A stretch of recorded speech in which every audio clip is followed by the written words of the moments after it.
Belakang tu try kau. Try kau. Apa gigi payuh teh. Tu main model. Mana tu? Gapo dia tu? Molek aku. Menekan-nekan.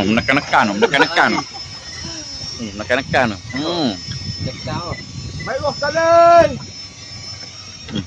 Gapo dia ni? Pak nampak bayar lagi gapo? Ayo. Tahu? Oh, dia pakai akak tu. Tahu gapo dia? Motif apa? Kita kasih balik bau. Gapo dia tak nampak lagi. Ui, nohok. Bantal emas. Aduh. Oh, bantal emas. Bantu. Ni bantal emas boh. Oh, bantu. Kita tengok belakang pula gapo dia. Pakai bawa gapo dia tu. Belakang. Nekan lagi pakai atas nekan. Macam mana beh? Suka beh? Oh, tadi kemas tadi. Tadi mai botong. Baik botol lah weh. Lagi buat payuh teh. Tak tahu lagi gapo dia ni. Ya. Kita tunggu. Ni dia main ngebang lah.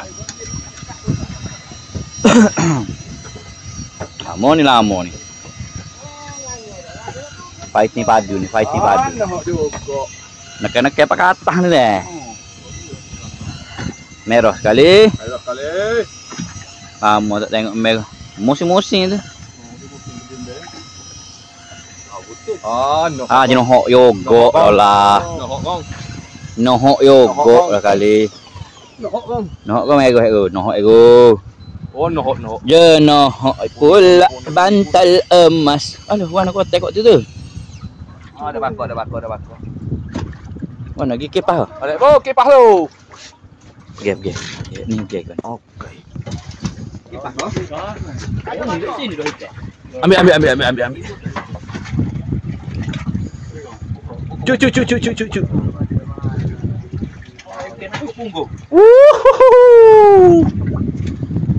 Oh, baik potong ah. Sahih zaman.